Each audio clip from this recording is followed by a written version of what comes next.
Hello everyone, welcome back to this channel. This is Akshita.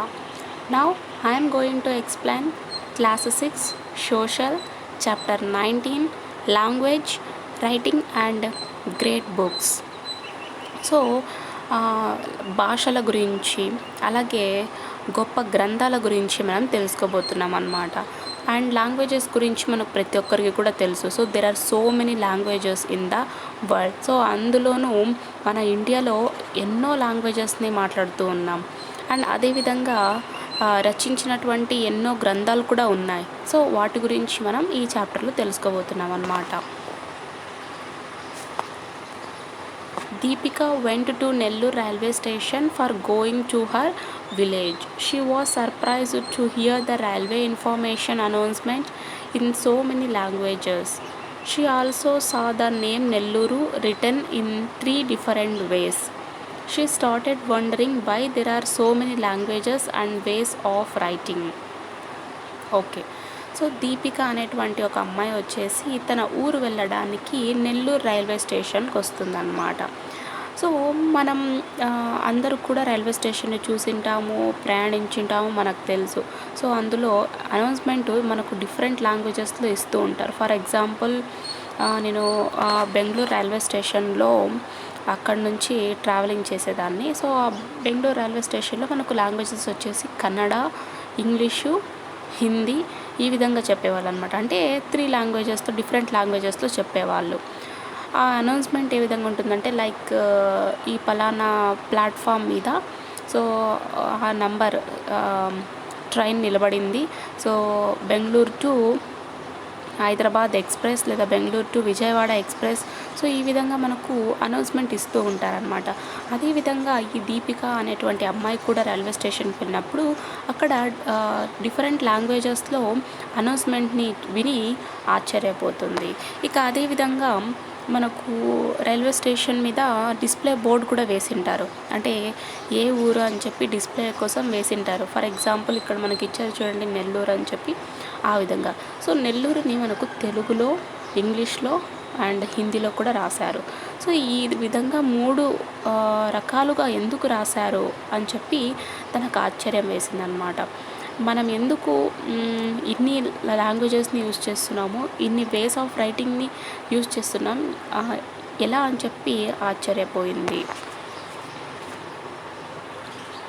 What is language? So నిజానికి language అంటే ఏంటి? And మనం ఒకరితో ఒకరు కమ్యూనికేట్ అవ్వడానికి సృష్టించుకున్నదే language. So the way of signals, the way of pronouncing sounds, so the way of speak, ఇదంతా కూడా భాషకు సంబంధించినది. You may have heard dogs bark or birds tweet, but we humans are the only living things on the earth which speak language.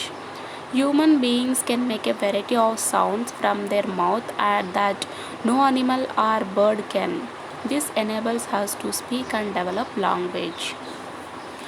So కుక్కలు వచ్చేసి మరుగుతూ ఉంటాయి, but అవి ఏం మాట్లాడుకుంటాయో వాటికి ఏం అర్థమవుతుందో మనకేం అర్థమవుతుందో కూడా తెలియదు. అదేవిధంగా పక్షులు కూడా కీచ్ కీచ్మంటూ ఉంటాయి. అని కేవలం ఈ భూమి మీద మానవులు మాత్రమే మాట్లాడేటువంటి దాన్నే లాంగ్వేజ్ అని అంటున్నాం, which we speak language. And అదేవిధంగా ఏ ఒక్క అనిమల్ కావచ్చు, ఏ ఒక్క బర్డ్ కావచ్చు, ఏది కూడా మనలాగా వెరైటీ ఆఫ్ సౌండ్స్ని ప్రొడ్యూస్ చేయదంట. అంటే మానవులు మాత్రమే వెరైటీ ఆఫ్ సౌండ్స్ని ప్రొడ్యూస్ చేయగలరు అని చెప్తున్నారు. సో అదే విధంగా మనం మాట్లాడడానికి మన యొక్క లాంగ్వేజ్ డెవలప్ అవడానికి దారితీసింది.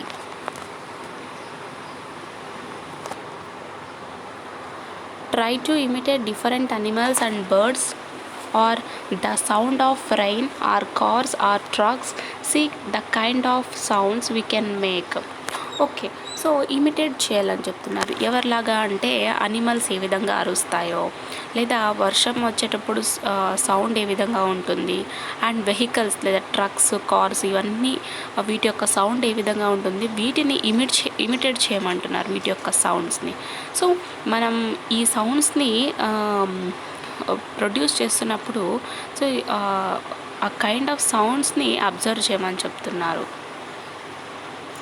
Language. Language has become so much a part of our lives that we seldom stop to think about it. We think and understand with the help of language. We communicate with each other with the help of language. We learn from others with the help of language. We use language to play. We do so many things with the help of language. So language అనేది మన ప్రతి ఒక్కరి జీవితానికి ఒక పార్ట్గా మారిపోయిందని చెప్పుకోవచ్చు. So ఏదన్నా అర్థం కావాలి అన్నా, మనం ఇతరులతో మాట్లాడాలన్నా, ఏదన్నా కొత్తది నేర్చుకోవాలన్నా, ఏం చేయాలన్నా కూడా మనకు లాంగ్వేజ్ చాలా అవసరం. సో ఫర్ ఎగ్జాంపుల్ నేను మీతో ఇప్పుడు ఎక్స్ప్లెయిన్ చేస్తున్నా. సో ఈ ఎక్స్ప్లెయిన్ చేయడానికి నాకు ఒక లాంగ్వేజ్ కావాలి. సో నేను ఎంచుకున్నటువంటి లాంగ్వేజ్ ఏంటి? తెలుగు. సో ఎలా ఈ విధంగా వచ్చాయి దాని గురించే మనం తెలుసుకోబోతున్నాం అన్నమాట. అండ్ లాంగ్వేజ్ నుంచి మనం ప్రతి ఒక్కటి కూడా చేయొచ్చు. So without language we can't do. But signals ద్వారా, సైగల్స్ ద్వారా మనం చేయొచ్చు.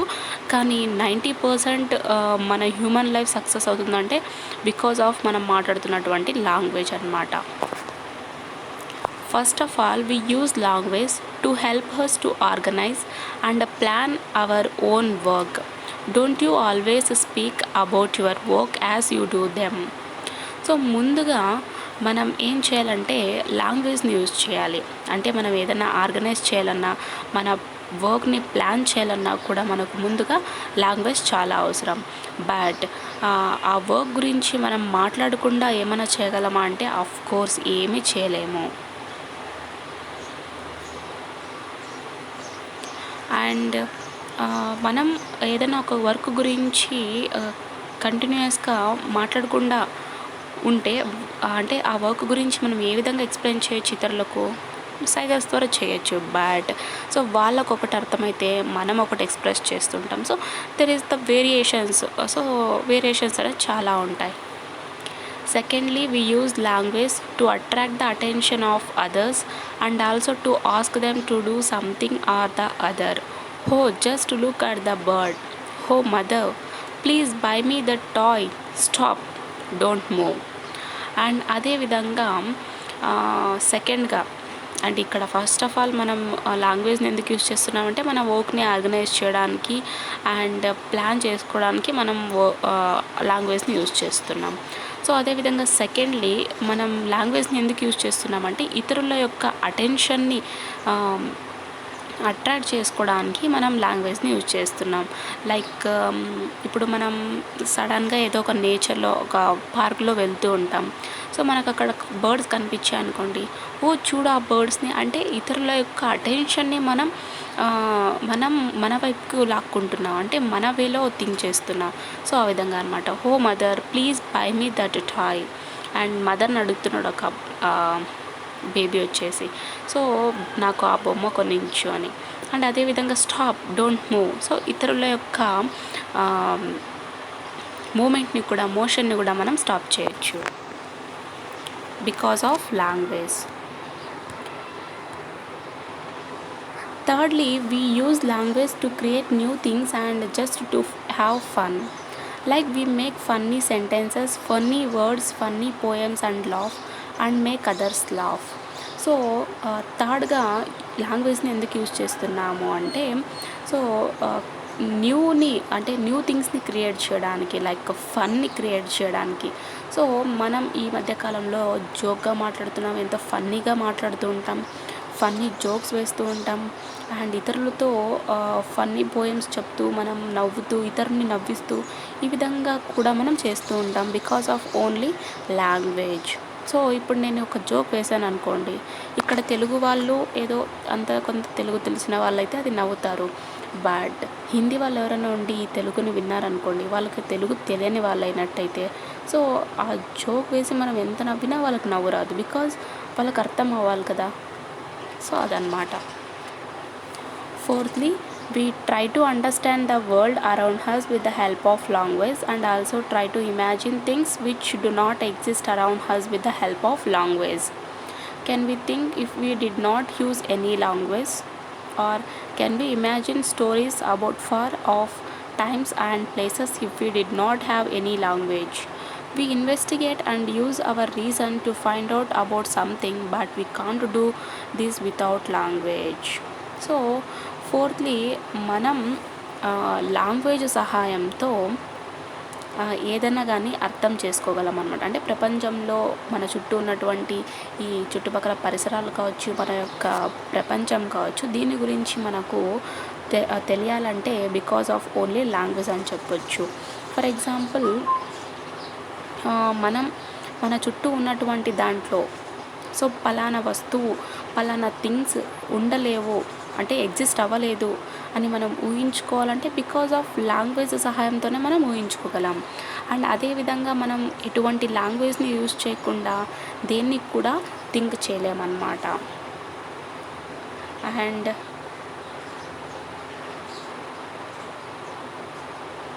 ఎస్, సో మనం ఏదైనా ఒక స్టోరీని ఊహించుకోవాలన్నా సో పలానా టైంలో పలానా వాళ్ళు ఉండేవాళ్ళు అండ్ ఆ ప్లేసెస్ గురించి మనం ఏదైనా చెప్పాలన్నా కూడా మన అందరికీ కూడా ఏం కావాలి, లాంగ్వేజ్ మస్ట్ అండ్ షుడ్ ఉండాలి. సో లాంగ్వేజ్ లేనట్టయితే మనం స్టోరీని ఇమాజిన్ చేసుకోలేము అండ్ ఆ ప్లేసెస్ గురించి ఎక్స్ప్లెయిన్ కూడా చేయలేము. So we can't imagine our self without the help of language. And అదేవిధంగా సో ఏ దాని గురించైనా మనం ఫైండ్ అవుట్ చేయాలి అనుకుంటే సో ఎందుకు మనం లాంగ్వేజ్ని యూజ్ చేయాల్సి వస్తుంది? లాంగ్వేజ్ని యూజ్ చేయకుండా మనం దేని గురించి ఇన్వెస్టిగేట్ చేయలేకపోతున్నాము అని చెప్పి ఇన్వెస్టిగేట్ చేయడం కూడా జరిగిందనమాట. Fifthly, we use language to tell others about what we feel and experience. Suppose an early hunter-gatherer saw a tree full of ripe fruits in a far-off place. How could she, if she couldn't use any language, tell her friends what she found and where? Suppose you are hurt and it pains. How can you tell your parents about it if you did not use any language? Okay, so ఫిఫ్త్గా మనం లాంగ్వేజ్ని ఎందుకు use చేస్తున్నామంటే మన యొక్క ఫీలింగ్స్ని share చేసుకోవడానికి and మన యొక్క ఎక్స్పీరియన్స్ని ఇతరులతో చెప్పుకోవడానికి మనం లాంగ్వేజ్ని యూజ్ చేస్తున్నాం. ఫర్ ఎగ్జాంపుల్, ఇప్పుడు మనం ఎస్, సో ఒక అంటర్ గ్యాదరర్ అంటే పూర్వంలో గ్యాదరర్స్ ఉంటారు కదా. సో వీళ్ళు గనక ఒక చెట్టును చూసారనుకోండి, ఆ చెట్టులో మొత్తం పండినటువంటి ఫ్రూట్స్ అన్నీ ఉంటాయి. సో ఆ చెట్టును చూసినప్పుడు సో ఏ విధంగా తను అంటే లాంగ్వేజ్ని యూజ్ చేయకుండా తన యొక్క ఫ్రెండ్స్ని ఏ విధంగా పిలుస్తుంది? నేను ఇక్కడ పెద్ద ఒక చెట్టును చూశాను, దీంట్లో ఫ్రూట్స్ ఉన్నాయి ఇక్కడ ఉంది ఈ చెట్టు అని చెప్పి తను ఇతరులతో ఏ విధంగా చెప్పగలుగుతుంది? ఫర్ ఎగ్జాంపుల్, నేను ఒక మంచి ఫ్రూట్స్ ఉన్నటువంటి ట్రీని చూశాను అనుకోండి, నాతో పాటు కొంతమంది ఫ్రెండ్స్ ఉంటారు, వాళ్ళు అక్కడ ఎక్స్ప్లోరర్ అంటే వెతుకుతూ ఉంటారు వాళ్ళు కూడా. బట్ నాకు ఒక పెద్ద చెట్టు కనిపించింది, దాని నిండా మంచి ఫ్రూట్స్ ఉన్నాయి. సో నేను వాళ్ళకు ఏ లాంగ్వేజ్ని యూజ్ చేయకుండా వాళ్ళని పిలవడం ఎలాగా? నేను ఒక పెద్ద చెట్టును చూశాను, ఫ్రూట్స్ ఉన్నాయి, ఇక్కడికి రండి, పలానా అడ్రస్ చెప్పడం, ఇదంతా ఎలా జరుగుతుంది ఆ లాంగ్వేజ్ లేకుండా? ఎస్, సో అదేవిధంగా ఫర్ ఎగ్జాంపుల్, మనం ఏదో చిన్న చిన్న వాటికి హర్ట్ అవుతూ ఉంటాం, బాధపడుతూ ఉంటాం. మన యొక్క బాధని పేరెంట్స్తో ఎలా తెలియజేయాలి మనం లాంగ్వేజ్ని యూజ్ చేయకుండా? ఓకే, కొంతమంది అయితే బాగా అలిగి తినకుండా అండ్ ఏదో ఒకలా చేస్తూ ఉంటారా, అది సమ్వేర్. సో అదంతా గెస్టర్స్ పోచర్స్కి సంబంధించినది. అండ్ బట్ లాంగ్వేజ్ యూజ్ చేయకుండా మన యొక్క ఫీలింగ్స్ని, మన యొక్క బాధని మనం షేర్ చేసుకోగలం అంటే no. Surely you too can think of many more examples of how we use language and what language does for us. It appears that human beings have been speaking and using language right from the earliest times when they gathered food in the forest. Language has helped people to pass to their children information about what they see, what they learned and what they felt. Okay, so దీన్ని బట్టి చూస్తే మనం లాంగ్వేజ్ని ఏ విధంగా use చేస్తున్నామో చెప్పుకోవచ్చు అన్నమాట. అంటే language మనకు ప్రతిసారి కూడా మనకు అవసరం పడేలా అండ్ అందరికీ అవసరం పడేలా చూసుకుంటుంది. అంటే అందరి యొక్క ఏమంటారు ఇన్ఫర్మేషన్ని తెలుసుకోవడానికి, ఇతరుల యొక్క అటెన్షన్ని అట్రాక్ట్ చేసుకోవడానికి అండ్ మన యొక్క ఎక్స్పీరియన్స్ని షేర్ చేసుకోవడానికి, వీటన్నిటికీ కూడా లాంగ్వేజ్ చాలా అవసరం. సో అదేవిధంగా హ్యూమన్ బీయింగ్స్ వచ్చేసి అర్లియస్ట్ టైమ్స్ నుంచి, అంటే వాళ్ళు అడవిలో ఫుడ్ని గ్యాదర్ చేసుకుంటున్నటువంటి టైమ్స్ నుంచి లాంగ్వేజ్ని ఉపయోగించుకుంటూ వచ్చారనమాట. అండ్ వీళ్ళు అంటే వీళ్ళ యొక్క లాంగ్వేజ్ ఏ విధంగా సహాయపడిందంటే వాళ్ళ పిల్లలకు ఆ లాంగ్వేజ్ని చెప్పడం ద్వారా, అంటే వాళ్ళు ఏం చూశారు అండ్ వాళ్ళ జీవితంలో ఏం నేర్చుకున్నారు, వాళ్ళు ఎటువంటి అనుభవాలు చూశారు, సో ఎటువంటి ఫీలింగ్స్ని చూశారు, అటువంటి ఇన్ఫర్మేషన్ అంతా కూడా వాళ్ళ చిల్డ్రన్స్కి చెప్పడానికి లాంగ్వేజ్ ఎంతగానో యూస్ఫుల్ అయిందని చెప్పుకోవచ్చు. So each generation of people can build on what the earlier generation new and add to it. We can learn from people all over the world and we can tell them about what we think and know. Language thus brings together people who are far away from each other. So ఆ విధంగా ఒక్కొక్క generation యొక్క people, so వాళ్ళ యొక్క generation నుంచి ఆ లాంగ్వేజ్ని తీసుకురావడం జరిగిందనమాట. ఇప్పటి వరకు మనం అప్పటి జనరేషన్ నుంచి ఇప్పటిదాకా మనం మన లాంగ్వేజ్ని కొనసాగించుకుంటూ వస్తున్నాం. అండ్ అదేవిధంగా మన ప్రపంచంలో చాలామంది పీపుల్ నుంచి మనం నేర్చుకుంటూ ఉంటాం. డిఫరెంట్ లాంగ్వేజెస్ కావచ్చు, అండ్ ఇతర ఇన్ఫర్మేషన్ కావచ్చు, లేదా ఇతర వర్క్స్ కావచ్చు, అండ్ సమ్వాట్ ఏదైనా కావచ్చు. బట్ అదంతా కూడా మనం కేవలం లాంగ్వేజ్ సహాయంతో మాత్రమే నేర్చుకుంటున్నాం. అదేవిధంగా మనకు ఈ లాంగ్వేజ్ ఏ విధంగా ఉపయోగపడుతుంది అంటే ఎంతో దూరంలో ఉన్నటువంటి వాళ్ళను దగ్గర చేసేటువంటి పవర్ కూడా ఈ లాంగ్వేజ్కి ఉందని చెప్పుకోవచ్చు. సో దూరంలో ఉన్నటువంటి వాళ్ళని కూడా దగ్గర చేసేటువంటి ఒకే ఒక్క పవర్ లాంగ్వేజ్. సో లాంగ్వేజ్ ద్వారానే కదా మనం ఇతరుల్ని కమ్యూనికేట్ అవ్వడం.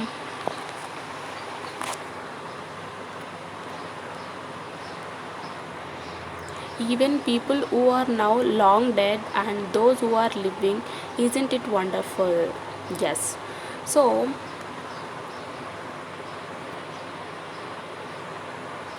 అదేవిధంగా మనకి ఈ లాంగ్వేజ్ అంటే చనిపోయిన వాళ్ళు కావచ్చు, అండ్ ప్రజెంట్ ఉన్న వాళ్ళ దగ్గర కావచ్చు. సో వీళ్ళందరినీ కూడా కనెక్ట్ చేసేటువంటి ఒక థింగ్ ఏంటి అంటే లాంగ్వేజ్ అన్నమాట. సో ఎంత వండర్ఫుల్ కదా. అంటే ఈవెన్ దో మనకు తెలియనప్పటికీ కూడా అప్పటిలో జరిగినటువంటి ఇన్ఫర్మేషన్ కూడా ఈరోజు మనం తెలుసుకుంటున్నామంటే because of only this language. So language ఉండడం వల్ల మనకు ప్రతి ఒక్క ఇన్ఫర్మేషన్ తెలుస్తుంది, ప్రతి ఒక్క దాన్ని షేర్ చేసుకుంటున్నా, ఎక్స్పీరియన్స్ కూడా అవుతున్నాం. Why are there so many languages? Okay, so ఇప్పుడు మనం ప్రపంచమంతా కూడా మానవులు ఉన్నాం కాబట్టి మనకు ఒక లాంగ్వేజ్ ఉంటే సరిపోతుంది కదా. అంటే ప్రపంచమంతా కూడా ఒక లాంగ్వేజ్ మాట్లాడితే సరిపోతుంది కదా. ఎందుకు తెలుగు, కన్నడ, మలయాళం, మరాఠీ, తమిళ్, అస్సామీ, ఒరియా, సో ఇటువంటి లాంగ్వేజ్ అంతా కూడా మనం ఎందుకు మాట్లాడుతున్నాం? Okay, language is developed by a group of people living together. They decided to call the drink that quenches their thirst as water. Another group of people who may be living far away from the first group may decide to call me the same drink as Neelu. Another group may call it as Tanni. They mean the same, but they use different sounds or symbols for it. That is why people develop different languages such as English, Sanskrit, Persian, Chinese, Swahili, Hindi, Telugu, etc. So language అనేది ఏ విధంగా develop అయింది అంటే some group of people అంతా కూడా కలిసి ఒక చోట నివసిస్తూ ఉంటారు. అంటే వాళ్ళంతా కలిసి ఒకే చోట నివసించడం వల్ల లాంగ్వేజ్ అనేది డెవలప్ అవుతూ వచ్చిందనమాట. అండ్ కొంతమంది అంటే సమ్ గ్రూప్ ఆఫ్ పీపుల్ ఏమో వాళ్ళ దాహం తీర్చుకోవడానికి సో యూజ్ చేసేటువంటి లిక్విడ్ని వాళ్ళు వాటర్ అన్నారనమాట. ఇంకొక గ్రూప్ ఆఫ్ పీపుల్ ఏమో సేమ్ థింగ్నే అంటే సేమ్ వాటర్నే వాళ్ళు నీళ్ళు అనడం స్టార్ట్ చేస్తారు. ఇంకొక గ్రూప్ ఏమో తన్ని అని అనడం స్టార్ట్ చేసింది. సో ఇక్కడ వాడుతున్నటువంటి అవసరం కావాల్సినటువంటి వస్తువేమో వాటరే, అంటే అందరికి కావాల్సినటువంటి తాగడానికి కావాల్సినటువంటి ఒక లిక్విడే. కానీ వాళ్ళు డిఫరెంట్ సౌండ్స్ని యూజ్ చేస్తున్నారు, డిఫరెంట్ సింబల్స్ని యూజ్ చేస్తున్నారు అనమాట. ఆ విధంగా ప్రపంచమంతా కూడా ఈరోజు లాంగ్వేజెస్ అన్నీ కూడా డెవలప్ అవుతూ వచ్చాయి. Like English, Sanskrit, Chinese, Hindi, Telugu, Marathi, Assamese, ఇవన్నీ కూడా కన్నడ అండ్ ఇవన్నీ కూడా డెవలప్ అవుతూ వచ్చాయన్నమాట. Often it also so happen that one group of people who spoke a language got separated into different sub groups and each group in turn developed different languages based on the old language. We say that all these languages belong to one family. Thus, originally a group of people spoke a language which today we call early Dravidian. Okay, so ఇక్కడ ఏం జరిగింది అంటే one group of people వచ్చేసి ఒక లాంగ్వేజ్ని మాట్లాడుతున్నారనమాట. So ఆ language ఎలా ఉంది అంటే ఇంకొక గ్రూప్ వాళ్ళతో చాలా డిఫరెంట్గా ఉందని చెప్పుకోవచ్చు. అలాగే ఇంకొక గ్రూప్తో ఇంకా చాలా డిఫరెంట్గా ఉందన్నమాట. అంటే వాళ్ళ యొక్క గ్రూప్ ఆఫ్ పీపుల్ యొక్క లాంగ్వేజ్ ఆ విధంగా డెవలప్ అవుతూ ఈరోజు ఎన్నో లాంగ్వేజెస్ అనేవి ఇన్వాల్వ్ అయినాయి. అంటే వాళ్ళ యొక్క ఓల్డ్ లాంగ్వేజ్ని బేస్ చేసుకొని. సో నా యొక్క లాంగ్వేజ్ వచ్చేసి నేను తెలుగు కంటిన్యూ చేస్తూ ఉంటా. సో వాటర్ని మేము నీళ్ళు అంటాము. And other group of people, so ఒకే ఏరియాలో ఉన్నప్పటికీ కూడా వాళ్ళు కన్నడ వాళ్ళు మాట్లాడే వాళ్ళైతే నీరు అని అంటారు. అంటే ఇక్కడ ఉన్న లొకాలిటీ సేమ్ అయినప్పటికీ కూడా వాళ్ళు వాడుతున్నటువంటి పదాలు వేరే, యూజ్ చేస్తున్నటువంటి సౌండ్స్ అండ్ సింబల్స్ వేరే. సో ఆ విధంగా లాంగ్వేజ్ అనేది డెవలప్ అవుతూ వెళ్ళిందనమాట. సో ఈరోజు మనం డిఫరెంట్ లాంగ్వేజెస్ అన్నీ కూడా మాట్లాడుతున్నామంటే బికాజ్ ఆఫ్ ఎర్లీ ద్రావిడియన్ మాత్రమే. When the people who spoke this language began to live in distant places and mixed with other people, they developed new languages. Among them are Tamil, Telugu, Kannada, Malayalam, Kondi, etc. These are today mainly spoken in South India. There is another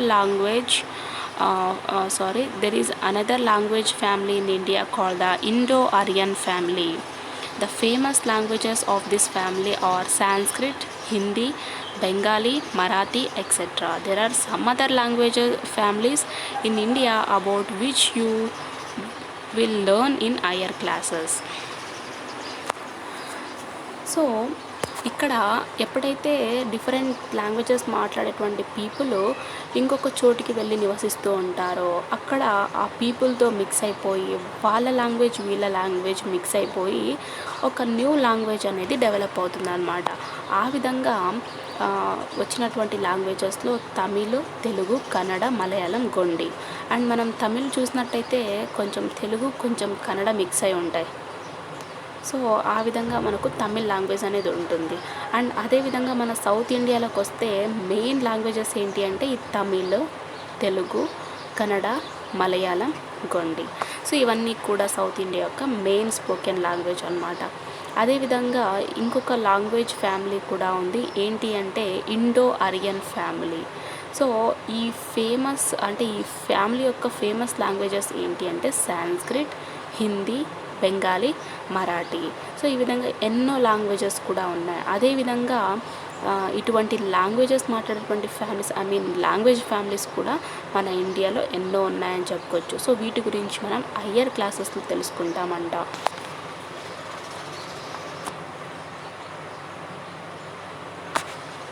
so figure 19.2 display board Hyderabad railway station. ఇక్కడ చూడండి, ఇంతకుముందు మనం first lesson స్టార్టింగ్లో చూసినప్పుడు నెల్లూరు అనేటువంటి ఊరి పేరును 3 వేస్లో రాశారు. తెలుగు, హిందీ, ఇంగ్లీష్లో రాశారు. బట్ ఇక్కడ హైదరాబాద్ చూడండి, హైదరాబాద్ అండ్ ఉర్దూ. అంటే ఇక్కడ తెలుగు, ఇంగ్లీష్, హిందీ, ఉర్దూ. సో 4 లాంగ్వేజెస్ని యూజ్ చేశారని చెప్పుకోవచ్చు. As people traveled and mixed with each other, their languages too mixed with each other, and people adopted several words from each other's language. Thus, Telugu today uses many words taken from Sanskrit, Marathi, Arabic, Persian, and English. Okay, so ఈ ప్రజలంతా ఒక చోటు నుంచి ఇంకొక చోటికి travel చేస్తూ పలానా ప్రాంతంలో ఉండడం వల్ల అక్కడ మాట్లాడేటువంటి లాంగ్వేజ్ని వీళ్ళ యొక్క లాంగ్వేజ్తో మిక్స్ చేయడం వల్ల సో కొత్త లాంగ్వేజ్ అన్నీ కూడా వచ్చాయన్నమాట. ఆ విధంగా ఇతరులు మాట్లాడేటువంటి లాంగ్వేజ్ని వీళ్ళు అడాప్ట్ చేసుకొని, వాళ్ళు మాట్లాడేటువంటి లాంగ్వేజ్ని వీళ్ళు అడాప్ట్ చేసుకొని, సో ఒకరికొకరు కొన్ని వర్డ్స్ని అడాప్ట్ చేసుకోవడం వల్ల లాంగ్వేజ్ ఇంకొక లాంగ్వేజ్ వచ్చిందని చెప్పుకోవచ్చు. సో ఈరోజు మనం మాట్లాడుతున్నటువంటి తెలుగు వర్డ్స్లో చాలా వరకు సాంస్క్రిట్ నుంచి తీసుకున్నటువంటి words and English, Arabic, Marathi, Persian, so ఈ లాంగ్వేజెస్ నుంచి మనం కొన్ని వర్డ్స్ని పికప్ చేసుకొని మన యొక్క తెలుగుని కంటిన్యూ చేస్తున్నాం. Writing and script. We write and read languages with the help of scripts. As you know, we use many kinds of scripts. We use Roman script A B C D E F and Devanagari script ఏ ఇక్కడ చూడండి. Actually ఇవి ఏ అలా పలుకకూడదు, but just మీరు చూడండి. And Arabic script, Telugu script and Tamil script. Actually we can right any language in any script. For example we can right the word Hyderabad in all these scripts. Okay, so మనం scripts సహాయంతో లాంగ్వేజెస్ని రాయొచ్చు, అలాగే చదవచ్చు అన్నమాట. So scripts అంటే ఏంటి అంటే చేతి రాత అన్నమాట. సో ఈ చేతి రాత వల్ల మనం లాంగ్వేజెస్ని చదవచ్చు, అలాగే రాయొచ్చు. అండ్ అదేవిధంగా మనం ఎన్నో చేతి రాతల్ని చూస్తూ ఉంటాం. లైక్ రోమన్ స్క్రిప్ట్ కావచ్చు, దేవనాగరి స్క్రిప్ట్ కావచ్చు, Arabic script, Telugu and Tamil script, ఈ విధంగా ఎన్నో లాంగ్వేజెస్ని మనం డిఫరెంట్ స్క్రిప్ట్స్లో రాయొచ్చు అనమాట. For example Hyderabad. సో ఇందాక మనం చూసాం ఇక్కడే, ఈ హైదరాబాద్ని మనం తెలుగులో రాసాము, ఇంగ్లీష్లో రాసాం, హిందీలో రాసాం అండ్ ఉర్దూలో కూడా రాసాం. In fact we can even make new scripts. Would you like to develop your own secret script? Try doing it, you will have some fun.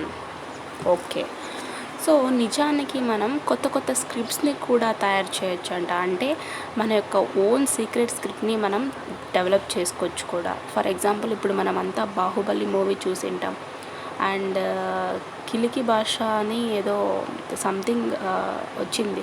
అంటే ఆ లాంగ్వేజ్ ఉందో లేదో మనకి ఇప్పటివరకు తెలియదు, కానీ బట్ మూవీలో అయితే చూపించారు.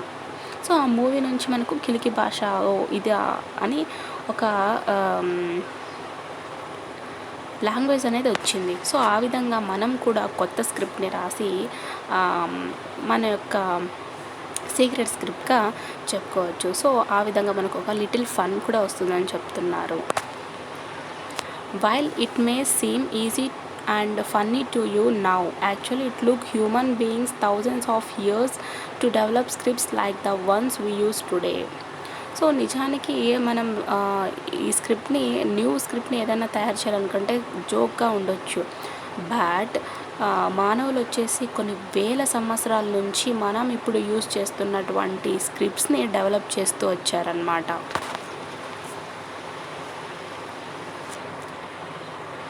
In the beginning, they just drew pictures instead of writing. To say that the goat is running, they would make a picture of a goat and another picture of two running legs. Slowly, the scripts as we know them developed. 4,000 years ago, the people of Indus Valley used scripts, but we don't know how to read them. Okay, so మొదట్లో వీళ్ళు రాయడానికి బదులుగా బొమ్మల్ని గీసేవాళ్ళనమాట. For example ఒక మేక పరిగెడుతుంది అనుకోండి, దాన్ని మనం చెప్పాలనుకుంటే ముందుగా ఒక మేక బొమ్మ గీసి తర్వాత పరిగెడుతున్నటువంటి ఆ 2 కాళ్ళ బొమ్మలు గీయాల్సి ఉంటుందన్నమాట. సో ఆ విధంగా ఆ స్క్రిప్ట్స్ డెవలప్ అవుతూ వచ్చాయి. And 4,000 years back Indus valley people వచ్చేసి స్క్రిప్ట్స్ని యూజ్ చేశారనమాట. సో స్టిల్ మనకు వాటిని ఎలా చదవాలో అయితే తెలియదు. అండ్ ఇక్కడ చూడండి, మనకు తెలిసినటువంటి figure 19.3 different types of scripts. So Mera NAM Raghu high, so ఇది హిందీ మనకు తెలిసింది. అండ్ నా పేరు రఘు తెలుగు. అండ్ హిడిష్ అంట, అసలు అది పైన అన్నీ ఉన్నాయి కాబట్టి మనం కంటిన్యూ చేయగలము. సో వి కాంట్ కదా. అండ్ స్వాహిలి చూడండి, జీనా లంగుని రఘు, జీనా లంగుని రఘు, ఏమన్నా అర్థం ఉందా? ఓకే. మనం ఇతరుల భాషని కించపరచకూడదు కాబట్టి మనకు తెలియనప్పుడు కామ్గా ఉండడం బెటర్. And next Spanish. మీ నోమ్రే ఇస్ రఘు, మీ నోమ్రే ఇస్ అక్షిత, ఈ విధంగా అనమాట. ఓకే. అండ్ ఫిగర్ 19.4 చూడండి, in the script. So Indus valley యొక్క ప్రజలు ఈ విధంగా స్క్రిప్ట్ని యూజ్ చేశారనమాట. సో ఇది Indus valley script. Most of the scripts we use in India today Devanagari, Telugu and Tamil for example. Actually developed from Brahmi script used by Ashoka. One of the earliest inscriptions found in Andhra Pradesh region is from Battiprolu Stupa in Krishna district. This was inscribed around 200 BC. Okay. So మన ఇండియాలో మనం use చేస్తున్నటువంటి scripts ఏవి అంటే Devanagari script, Telugu and Tamil script. So యాక్చువల్గా ఇవన్నీ కూడా బ్రాహ్మీ script అంటే అశోక యూజ్ చేసినటువంటి బ్రాహ్మీ స్క్రిప్ట్ ద్వారా ఈ యొక్క స్క్రిప్ట్స్ అన్నీ కూడా డెవలప్ అవుతూ వచ్చాయన్నమాట. అండ్ చాలా పురాతనమైనటువంటి మన ఆంధ్రప్రదేశ్లో కనుగొన్నటువంటి ఇన్స్క్రిప్షన్స్ ఏవి అంటే కృష్ణా డిస్టిక్లో బట్టిప్రోలు స్తూప ఉందన్నమాట. సో దీని ద్వారా మనం earliest ఇన్స్క్రిప్షన్స్ని తెలుసుకోగలిగినాము.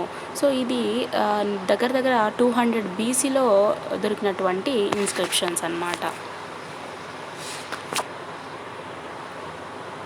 So figure 19.5 Bhattiprolu inscription చూడండి. So this is all about the Bhattiprolu inscription.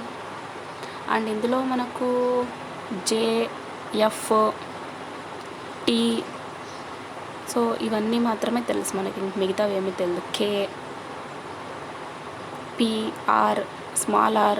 So just అంటే మన ఇంగ్లీష్ ఆల్ఫాబెట్స్తో కంపేర్ చేస్తున్నాను నేను.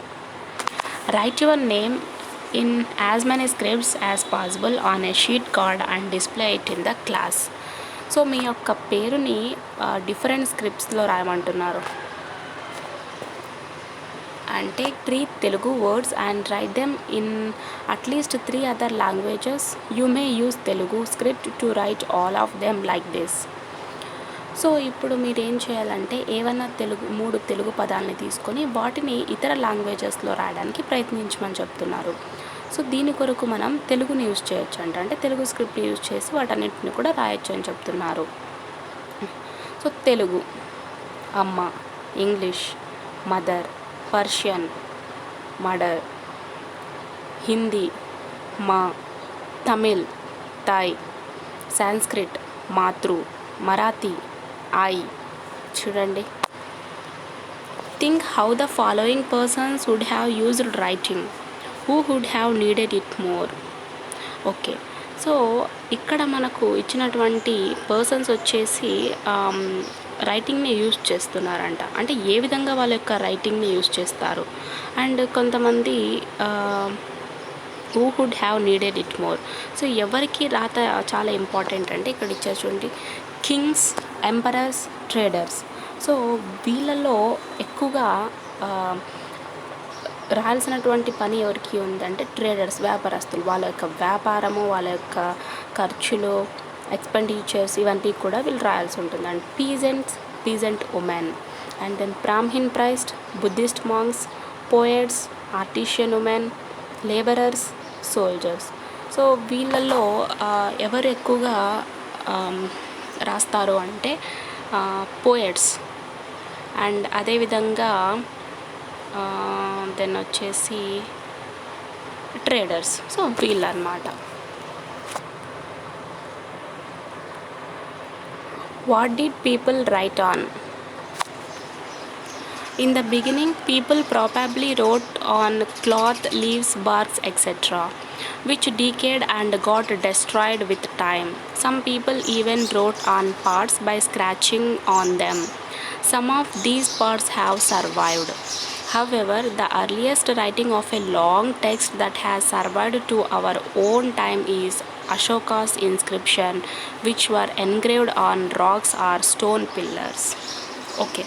సో మొదట్లో పీపుల్ అంతా కూడా క్లాత్ మీద, ఆకుల మీద, బెరడు మీద రాసేవాళ్ళంట. సో ఇవి ఆకులు కుళ్ళిపోవడము లేదా నాశనం అయిపోవడమో ఇవన్నీ జరుగుతూ ఉంటాయి కాలంతో పాటు. సో అందుకని చెప్పి కుండల మీద రాయడం స్టార్ట్ చేశారనమాట. అంటే కుండల మీద స్క్రాచ్ చేస్తూ ఆ విధంగా రాయడం స్టార్ట్ చేశారు. అండ్ వీటిని అంటే కొన్ని పార్ట్స్ ఇప్పటికీ ఉన్నాయని చెప్పుకోవచ్చు. ఇంకా అదేవిధంగా అర్లియస్ట్ రైటింగ్స్లో అంటే లాంగెస్ట్ టెక్స్ట్ వచ్చేసి అర్లియస్ట్ రైటింగ్స్లో అశోకాస్ ఇన్స్క్రిప్షన్స్ అన్నమాట. అండ్ సో ఇవన్నీ కూడా రాళ్ల మీద అండ్ స్టోన్ పిల్లర్స్ మీద, సో వీటి మీద ఎన్గ్రేవ్ చేశారు. In many parts of south India people wrote on palm leaves which were cut to a definite size.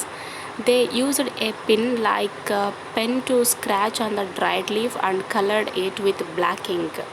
In North India, they used the barks of boja trees which grew in the Himalayas.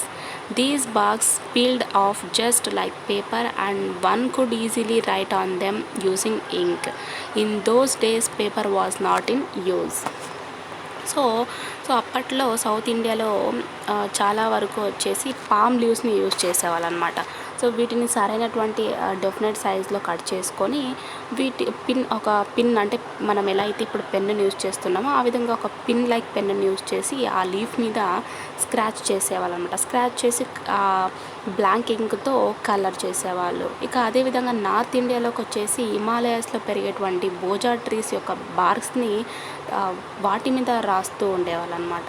So ఈ barks అన్నీ కూడా peel off అవడం అంటే ఒక paper ఎలా అయితే మనకు వస్తుంటుందో అలా పీల్ ఆఫ్ అవుతుందన్నమాట. సో ప్రతి ఒక్కరు కూడా దాని మీద ఇంక్ సహాయంతో రాయొచ్చు. బట్ అప్పటి కాలంలో పేపర్స్ అయితే వాడుకలో లేవు. Poems, songs and stories. You may have listened to many poems, songs, saying and stories from your parents and grandparents. Many of these were not written down but told by one generation to another, just like your parents told you. These are called the oral literature. That is literature which has been passed from mouth to mouth. This was the earliest form of literature. Okay. So ఇక అదేవిధంగా మనం కొన్ని poems పద్యాలు వింటూ ఉంటాం, కొన్ని పాటలు, and అదేవిధంగా మనకు మన యొక్క పేరెంట్స్, గ్రాండ్ పేరెంట్స్ కథలు చెప్తూ ఉంటారు.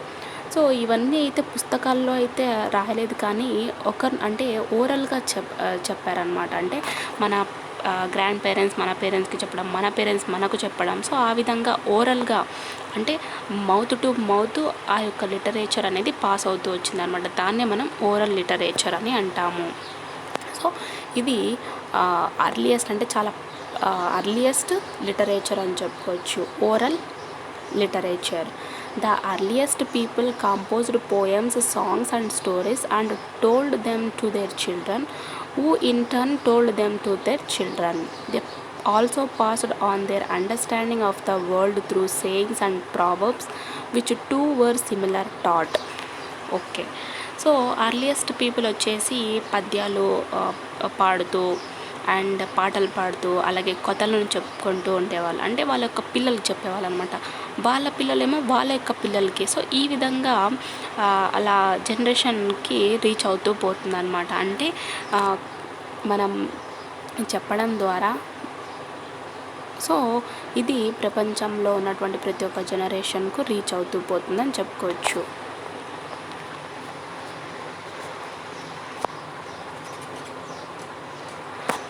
Collect at least 3 stories, 3 songs and 10 sayings from your elders and write them down on a poster and display them in the class. So కనీసం ఏమన్నా ఒక 3 stories and 3 songs and 3 Proverbs, so వీటిని మీ యొక్క parents కావచ్చు, grand parents కావచ్చు, వాళ్ళ నుంచి collect చేసుకొని మీ యొక్క క్లాస్లో పోస్టర్ మీద రాసి డిస్ప్లే చేయమంటున్నారు. And try to illustrate the stories and prepare a hand written book. So మీరే ఏదో ఒక కథను ఊహించుకొని రాసి దాన్ని రాయమని చెప్తున్నారు. అంటే ఒక హ్యాండ్ రిటన్ బుక్ని తయారు చేయమని చెప్తున్నారు. And next Vedas. The Vedas were also initially composed and taught orally. They were preserved for over 3000 years in this manner. These were later written down. Okay, so ఈ వేదాస్ కూడా ఓరల్గా కంపోజ్ చేయబడినటువంటివి, అలాగే ఓరల్గా నేర్చుకున్నటువంటి అంటే చేసినటువంటివి అని చెప్పుకోవచ్చు. సో నియర్గా ఇవన్నీ కూడా ఇదే పద్ధతిలో 3000 సంవత్సరాల నుంచి మనం ప్రిజర్వ్ చేసుకున్నామని చెప్పుకోవచ్చు. Here read a very interesting verse from the Rigveda on how the universe started. So ఇక్కడ మనకు ఒక చూడండి, ఒక ఇంట్రెస్టింగ్ వర్స్ ఇచ్చారు. సో యూనివర్స్ అంటే విశ్వం ఎలా స్టార్ట్ అయిందో ఒక రిగ్వేద నుంచి తీసుకున్నటువంటి ఒక ఇన్ఫర్మేషన్ ఇది. Who knows it for certain out of what it was born and where from this creation came? The gods appeared only later after the creation of the world. Who knows then what it has evolved? Where from this creation has come, whether he has made it or whether he has not. He who is the superintendent of this world in the highest heaven, he alone knows, or perhaps even he does not know. Nasadiya Sukta from the Rigveda. So ఇక్కడ ఏం చెప్తున్నారంటే ఎవరికి తెలుసు? So ఎలా పుట్టిందో అంటే ఈ భూమి ఎలా పుట్టిందో, అలాగే ఈ అంతా క్రియేషన్ ఎలా ఎప్పుడు వచ్చిందో సో ఆ దేవుడికి తెలుసా? పోనీ ఆ దేవుడు ఎప్పుడు కనిపించాడు? ఈ ప్రపంచం మొత్తం క్రియేట్ అయినాక కనిపించాడా? సో ఇదంతా కూడా ఎలా వచ్చింది? అండ్ సో ఈ విధంగా సో మొత్తం ఎవల్యూషన్కి అండ్ క్రియేషన్కి సంబంధించినటువంటిది అనమాట. Have you also wondered how the world started? This verse tries to imagine how it would have been before the world started and how the world would have started. Can you think, write about what you think about this problem? So even నాకు కూడా some 10 years back ఏమనిపించిందంటే, so for example దేవుడు అనేవాడే లేడు, humans లేరు, దేవుళ్ళు లేరు, humans లేరు, మరి ఈ భూమి ఎలా అవతరించి ఉంటుంది? ఓకే, మరి దేవుళ్ళు ఎవరు పుట్టించుంటారు? సో ఈ భూమి మొత్తం ఏ విధంగా వస్తుంది? సర్టైన్ క్వశ్చన్ అనేది నా మైండ్లో రైజ్ అయిందనమాట. సో మీరు కూడా నా క్వశ్చన్ని వినండి ఒకసారి. సో ప్రజెంట్ అయితే ఏమీ లేదు, చీకటిలో మనకు ఏ విధంగా అయితే నల్లగా తప్ప ఇంకేమీ కనిపించదో అదే విధంగా ఉందనుకోండి. సో ఈ సన్ ప్లానెట్స్ ఏ విధంగా వచ్చాయి, సో వాటర్ అవన్నీ కూడా ఏ విధంగా అక్కరైనాయి, అండ్ మనుషులు ఏ విధంగా వచ్చారు, అనిమల్స్ అన్నీ ఏ విధంగా వచ్చాయి, ఈరోజు మనం నమ్ముతున్నటువంటి దేవుడు ఎలా క్రియేట్ అయ్యాడు. సో ఇవన్నీ కూడా మనకు ఒక్కొక్కటి నుంచి నా యొక్క ఫస్ట్ నుంచి ఆలోచించండి, మీకు అసలు ఆన్సర్ మీ జీవితంలో దొరకదు అనుకుంటా. అండ్ ఇక్కడ మనం గాడ్స్ విషయానికి వస్తే సైన్స్ని నమ్మలేము, అండ్ సైన్స్ విషయానికి వస్తే గాడ్స్ని నమ్మలేము. సో ఇద్దరి మధ్య కూడా ఒక అపోజిషన్ ఉందని చెప్పుకోవచ్చు. సో మీకు తెలిసినట్టయితే కామెంట్ సెక్షన్లో కామెంట్ చేయండి.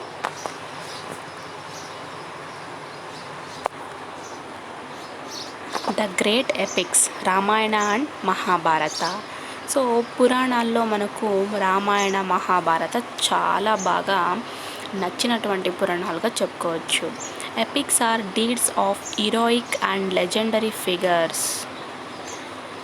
They describe conflicts between good and evil, dharma and adharma. Every country has its own epic, and in India we have two important epics, Ramayana and Mahabharata. Ramayana is the story of Rama and Sita and the fight between Rama and Ravana. Ramayana tries to portray ideal type of a human being, an ideal son, ideal wife, ideal brother, ideal ruler, etc. This epic is considered the first kavya in Sanskrit literature and composed by Valmiki. Initially it was recited orally by wandering preachers and later on edited and written down. Okay, so పురాణాలనేవి మనకు legendary అలాగే hero యొక్క real క్యారెక్టర్స్ని తెలుపుతాయన్నమాట. అంటే మంచికి చెడుకు జరిగినటువంటి యుద్ధంలో, అలాగే ధర్మానికి అధర్మంలో జరిగినటువంటి యుద్ధం గురించి తెలుపుతాయి. అదేవిధంగా ప్రతి ఒక్క దేశానికి ఒక పురాణం ఉంటుంది. లైక్ మన ఇండియాలో చూసుకున్నట్టయితే రామాయణము, మహాభారతం ఇవి రెండు కూడా మనకు చాలా ముఖ్యమైనటువంటి పురాణాలు. ఇక మనకు రామాయణంలో ఏం తెలుస్తుందంటే, రామాయణం వచ్చేసి టోటల్గా సీతారాముని యొక్క కథగా చెప్పుకోవచ్చు. అదేవిధంగా రామ అలాగే రావణుని యొక్క మధ్య జరుగుతున్నటువంటి యుద్ధం అని చెప్పుకోవచ్చు. అండ్ మనకు రామాయణం మనకి ఏం తెలియజేస్తుంది అంటే, మానవునిగా అంటే ఐడియల్ టైప్ ఆఫ్ హ్యూమన్ బీయింగ్గా ఎలా ఉండాలి, లైక్ మంచి కొడుకుగా ఎలా ఉండాలి, మంచి భార్యగా ఎలా ఉండాలి, మంచి తమ్ముడిలా ఎలా ఉండాలి, మంచి పరిపాలకుడిగా ఎలా ఉండాలి. సో ఈ విధంగా మనకు తెలుపుతుందన్నమాట. అండ్ సాంస్క్రిట్ లిటరేచర్లో ఫస్ట్ కావ్యం ఏంటి అంటే Ramayanam.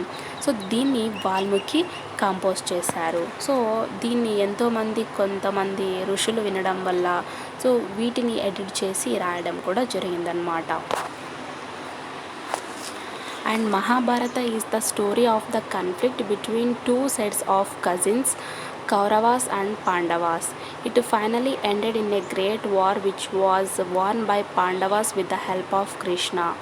It seeks to portray a very wide range of human beings and the moral dilemmas they face and how they try to resolve those dilemmas. ఇక మహాభారత విషయానికి వస్తే, మహాభారత యొక్క మెయిన్ ఎయిమ్ ఏంటి అంటే ధర్మం గెలవడం అన్నమాట. అండ్ ఇందులో కౌరవులకు పాండవులకు ఒక వార్ నడుస్తుంది. సో ఈ వార్ వచ్చేసి పాండవులు గెలవడం జరుగుతుంది కృష్ణుని యొక్క సహాయంతో. అండ్ మనకు ఈ ఎపిక్ ద్వారా మనకు ఏం తెలుస్తుంది అంటే హ్యూమన్ బీయింగ్స్ యొక్క వైడ్ రేంజ్ గురించి, అదేవిధంగా వాళ్ళు ఎదుర్కొన్నటువంటి కష్టాల గురించి, అండ్ ఈ కష్టాలని ఎలా సాల్వ్ చేసుకోవాలి, ఈ పరిస్థితుల్ని ఎలా సాల్వ్ చేస్తూ బతకాలనే దాని గురించి మనకు తెలుస్తుంది అన్నమాట. It is one of the largest poems in the world and contains hundreds of small stories. This was composed by Vyasa and again recited orally by wandering storytellers and eventually written down. So మన ప్రపంచంలో చూసినట్టయితే మహాభారతంలోనే largest poems ఉన్నాయంట. అంటే మన ప్రపంచంలో మహాభారతం కూడా largest పోయమ్స్లో ఒకటి అన్నమాట. అండ్ అదేవిధంగా ఇందులో హండ్రెడ్స్ ఆఫ్ స్టోరీస్ కూడా ఉన్నాయి. సో దీన్ని కంపోజ్ చేసినటువంటి వాళ్ళు వచ్చేసి వెస. సో దీన్ని మరీ చిన్న చిన్న స్టోరీ టెల్లర్స్ వాళ్ళు ఉంటారు కదా, సో వాళ్ళ ద్వారా ఇది మళ్ళీ ఓరల్గా చెప్పడం వల్ల అలాగే ఇంకా ఈవెన్గా రాయడం కూడా జరిగింది. Historians believe that even though these epics were composed much earlier, they were given their final form about 600 years ago.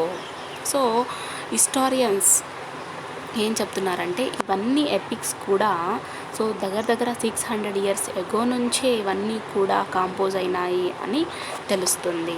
And Jataka stories. You had read about Gautama Buddha in earlier lesson. His followers believed that he had taken several births earlier to preach dharma to fellow human beings and animals. So Jataka stories గురించి మనం తెలుసుకుంటున్నాం.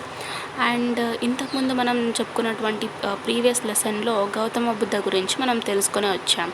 So ఈ గౌతమ బుద్ధుని యొక్క followers ఏం నమ్ముతారు అంటే so వీళ్ళ యొక్క జననం అంతా కూడా సో ధర్మం కొరకు బోధిస్తుంది అండ్ హ్యూమన్ బీయింగ్స్ని అండ్ అనిమల్స్ని ధర్మం నడుపుతుంది అని చెప్పి నమ్మారు. And they wrote many stories about these births of Buddha and compiled them in the form of Jataka stories. These are delightful stories which you may like to read.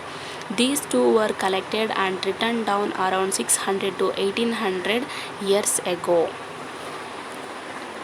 Okay.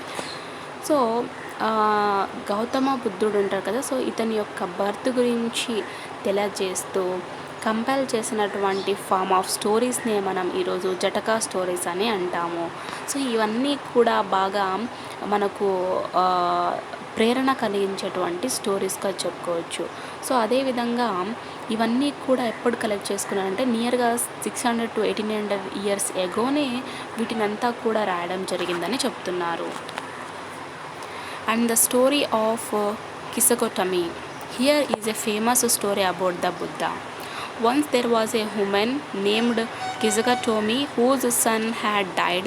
She was so sad that she roamed through the streets of the city carrying the child with her, asking for help to bring him back to life. A kind man took her to the Buddha. The Buddha said, "Bring me a handful of mustard seeds, and I will bring your child back to life." Kisagatomi was overjoyed and started off at once, but the Buddha gently stopped her and added, "The seeds must come from the house of a family where nobody has died." Kisagatomi went from door to door, but wherever she went, she found out some one or the other father, mother, sister, brother, wife, and uncle, grandfather, mother had died. What was the Buddha trying to teach the sorrowing mother? Okay, really interesting story కదా ఇది. ఏంటి అంటే కిసగటోమి అనేటువంటి ఒక మహిళ ఉందన్నమాట. So తన కొడుకు చనిపోయాడు. ఇక తను చాలా బాధతో తన యొక్క చనిపోయినటువంటి బిడ్డను తీసుకొని ఆ స్ట్రీట్స్ అంతా తిరుగుతూ నా కొడుక్కి తిరిగి జీవితాన్ని ఇవ్వండి, ఎవరైనా సహాయం చేయండి అని చెప్పి బాధపడుతూ తిరుగుతుందన్నమాట. సో అందులో ఒక పర్సన్, చాలా దయగలిగినటువంటి వ్యక్తి తనని బుద్ధ దగ్గర తీసుకొని వెళ్తాడు. అప్పుడు బుద్ధ ఏమంటాడు అంటే, నాకు ఓ పిడికిలంతా ఆవాలు కావాలంటే మస్టర్డ్ సీడ్స్ తీసుకొని రావాలి. సో అలా అయితే నేను నీ కొడుకుని బతికిస్తాను అని చెప్తాడనమాట. ఇంకా వెంటనే ఇంకా ఆ తల్లి చాలా సంతోషంతో వెళ్తుంటే, ఆగు, నువ్వు తీసుకొని వస్తున్నటువంటి ఆ హ్యాండ్ఫుల్ ఆఫ్ మస్టర్డ్ సీడ్స్ వచ్చేసి ఒక ఫ్యామిలీ నుంచి తీసుకొని రావాలి, బట్ ఆ ఫ్యామిలీలో ఎవరు కూడా చనిపోయి ఉండకూడదు అని చెప్తాడు. బట్ ఆమె ఎంతగానో ప్రయత్నిస్తుంది. ప్రతి ఒక్క ఫ్యామిలీలో కూడా పలానా wife, mother, brother, sister, father ఈ విధంగా చనిపోవడం జరిగిందనమాట. సో ఆ విధంగా తను వెనక్కి వచ్చేస్తుంది. సో దీన్ని బట్టి ఏం చెప్పుకోగలం, ప్రతి ఒక్కరు కూడా బాధపడతారు, బట్ వాళ్ళ టైం వచ్చినప్పుడు వాళ్ళ జీవితం స్టాప్ అయిపోతుందన్నమాట. కాబట్టి మనం కూడా మన జీవితాన్ని ఆ విధంగా కొనసాగించాల్సి ఉంటుంది. సో ఈ స్టోరీని వింటున్నట్టయితే మీకు ఏదో ఒక మూవీ చూసినట్టుగా గుర్తుంటుంది కదా. ఎస్, నాకు కూడా ఒక మూవీ గుర్తుకొస్తుంది. సౌందర్య తన యొక్క కొడుకు చనిపోతే ఇంటింటికి తిరిగి ఆవాల కోసం వెతుకుతూ ఉంటుంది. బట్ అందరూ కూడా మా ఇంట్లో చనిపోయారు అని చెప్తూ ఉంటారు. సో ఇదొక మూవీ అన్నమాట. అంటే ఈ మూవీలో ఒక సిచ్యువేషన్ని మనకు బుద్ధ గురించి మనకు ఇంకొక ఇన్ఫర్మేషన్ ఇచ్చారు. Sangam literature in Tamil. Tamil was the language that was spoken in a large part of South India in the early days. Okay, so south ఇండియాలో చాలా వరకు ఎక్కువగా మాట్లాడేటువంటి లాంగ్వేజ్ ఏంటి అంటే తమిళ్ లాంగ్వేజ్ అనమాట. అంటే అప్పట్లో ఎక్కువగా మాట్లాడేవాళ్ళు. Sangam literature is a collection of poems composed by a large number of poets and poetesses. So Sangam literature ఏంటి అంటే పోయమ్స్తో ఉన్నటువంటి ఒక లిటరేచర్ అన్నమాట. సో ఇందులో ఎంతోమంది కవులు, కవయిత్రులంతా కూడా ఈ పోయమ్స్ని కంపోజ్ చేసి ఉంటారు. They wrote about heroes who bravely fought wars in defense of their tribes, about the love of brave heroes and beautiful girls, about the beauty of the landscapes and seasons and their effect on human beings. So వీళ్ళు compose చేసినటువంటి పోయమ్స్లో హీరోల గురించి, అంటే వాళ్ళు ధైర్యంగా పోరాడినటువంటి యుద్ధంలో పోరాడుతున్నటువంటి హీరోల గురించి, అలాగే హీరో హీరోయిన్ మధ్య ఉన్నటువంటి ప్రేమ గురించి, అండ్ ఈ భూమి మీద ఉన్నటువంటి ప్రకృతి గురించి, సీజన్ గురించి అండ్ మానవుల గురించి రాయడం జరిగిందనమాట. Read this poem from the Sangam collection addressed to a small king. Your land lies within a dense forest with elephants everywhere, as if they were cows and scattered blacks that look like buffaloes. I have something to tell you. You must be as careful in watching over your land as you would be in raising children. So ఇది మనకు సంగం collection నుంచి తీసుకున్నటువంటి ఒక poem అన్నమాట. Books on medicine and surgery. In earlier times, there were many people who studied why people fell ill and how they can be cured, how people hurt in wars could be healed. So earlier టైమ్స్లో ప్రజలు ఏం తెలుసుకున్నారంటే ఎందుకు అనారోగ్య పాలవుతున్నాము, so మనకి ఏదన్నా గాయం అయితే దాన్ని ఎలా నయం చేసుకోవాలి, సో యుద్ధంలో మనకేమన్నా గాయాలు, సో ఏదైనా బాధ కలిగితే వీటినంతా కూడా మనం ఎలా హీల్ చేసుకోవాలి అని తెలుసుకోవడం స్టార్ట్ చేశారనమాట. They collected herbs and other things and prepared medicines and also wrote about these medicines and how to lead healthy lifes. Some of these books have come down to us. One famous such book is called Charaka Samhita. Another book which focuses on surgery is called Shushruta Samhita. Okay, so cure చేసుకోవడం కొరకు, ఆ బాధని heal చేసుకోవడం కొరకు వీళ్ళు కొన్ని హర్బ్స్ని అలాగే other థింగ్స్ని collect చేసుకొని వాటిని ఔషధాలుగా ప్రిపేర్ చేశారనమాట. సో ఈ మెడిసిన్స్ గురించి వాళ్ళు రాయడం కూడా జరిగింది. అదేవిధంగా మన యొక్క ఆరోగ్యం బాగుండాలంటే ఇవి ఏ విధంగా పనిచేస్తాయని చెప్పి వాటి గురించి తెలుపుతూ రాశారనమాట. అందులో రాసినటువంటి ఫేమస్ బుక్లో వచ్చేసి ఒకటి చరక సంహిత అన్నమాట. సర్జరీ మీద ఫోకస్ చేస్తూ ఇంకొక బుక్ని కూడా రాయడం జరిగింది, అదే సుశ్రుత సంహిత. These books laid the foundation of Ayurveda, the traditional Indian system of medicine and health. They taught people not only on the medicines they should take during illness but also on how to lead a balanced and healthy life. So ఈ books అన్నీ కూడా మన Indian సిస్టంలో అంటే medicine మీద, అలాగే medicine and health యొక్క Indian system, traditional Indian system యొక్క ఆయుర్వేద ఫౌండేషన్ బేస్ చేసుకొని బుక్స్ని రాయడం జరిగిందనమాట. సో అదేవిధంగా కేవలం మెడిసిన్స్ గురించే కాకుండా మనం అనారోగ్య పాలైనప్పుడు ఏ విధంగా ఉండాలి అండ్ ఎటువంటి బ్యాలెన్స్డ్ ఫుడ్ తీసుకోవాలి అటువంటి విషయాలు కూడా చెప్పడం జరిగింది. Books on astronomy and mathematics. Our ancestors were fascinated by the heavenly bodies like the sun and moon, the stars and the planets. They observed them day after day and noted that things in the sky kept changing over time. So astronomy మీద, mathematics మీద కొన్ని books అంట. ఏంటి అంటే ముందుగా మన యొక్క పూర్వీకులు వచ్చేసి స్కైలో ఉన్నటువంటి విశ్వంలో ఉన్నటువంటి సన్ను, మూను, స్టార్స్, ప్లానెట్స్, సో వీటి మీద ఇంట్రెస్ట్ చూపించారని చెప్పుకోవచ్చు. సో వీళ్ళు ప్రతిరోజు కూడా ఆకాశంలో జరిగేటువంటి మార్పులను గమనిస్తూ ఉండేవాళ్ళు. ఇక అదేవిధంగా some changes took place every minute, some took place more slowly over several days are months or even years. So ఈ విధంగా చూడడం వల్ల కొన్ని చేంజెస్ని వాళ్ళు అబ్జర్వ్ చేశారు. ఏంటి అంటే కొన్ని చేంజెస్ వచ్చేసి మినిట్కు చేంజ్ అవ్వడము, ఇంకా కొన్ని చేంజెస్ వచ్చేసి కొన్ని డేస్, కొన్ని మంత్స్, కొన్ని ఇయర్స్ పట్టడం జరిగిందనమాట. And they noted all these carefully and found out that the skies had 2 or 3 distinct kind of bodies. The sun which rose and set everybody and gave us warmth, the moon which grew big and vanished over the month, the planets which moved slowly against the background of the stars, and the stars which shone brightly but did not change their position with reference to each other.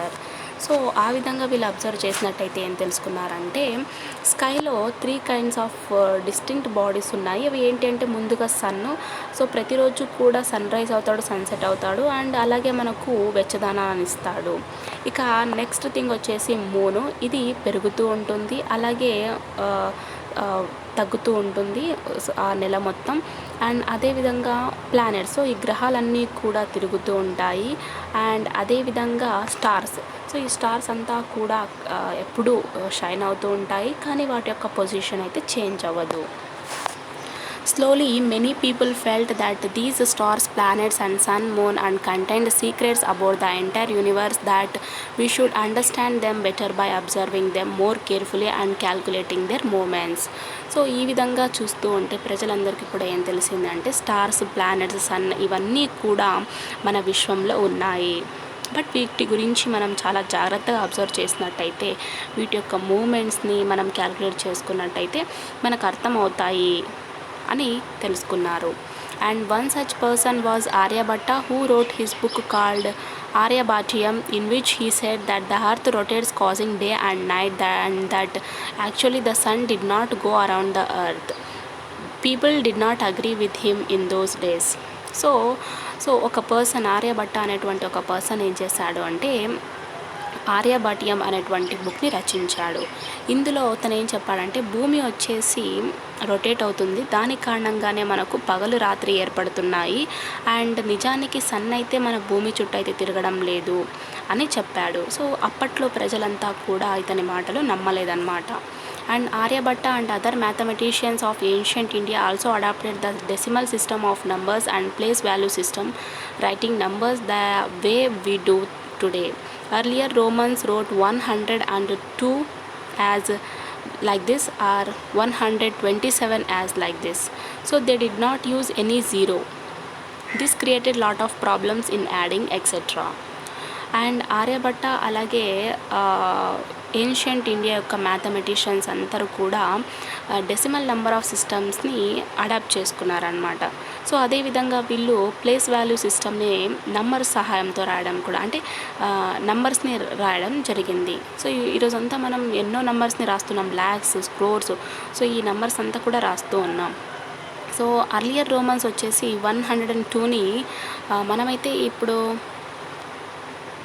102ని ఈ విధంగా రాస్తున్నాం. So వాళ్ళు ఈ విధంగా use చేసేవాళ్ళు అనమాట. కానీ అప్పట్లో వాళ్ళకు జీరో ఎలా యూజ్ చేయాలో తెలియదు. సో ఆ విధంగా ఎన్నో ప్రాబ్లమ్స్ రావడం జరిగింది. With the decimal system and place value system we can write this simply as 102 or 127. Today this system of writing numbers is adopted through the world. So decimal system base చేసుకొని, place value system use చేసుకొని మనం ఈరోజు నంబర్స్ని రాస్తున్నాము. So ఈ విధంగా రాసేటువంటి system ప్రపంచం అంతా కూడా ఈరోజు యూజ్ చేస్తుందన్నమాట. సో 102ని మనం ఈ విధంగా రాస్తున్నాం, 100ని ఇది రాస్తున్నాం. సో ఇక్కడ జీరోస్ని యూజ్ చేసి ఈ విధంగా రాయడం వల్ల ప్రతి ఒక్కరు కూడా ఈ సిస్టమ్ని ప్రపంచం మొత్తం కూడా యూజ్ చేస్తున్నారనమాట.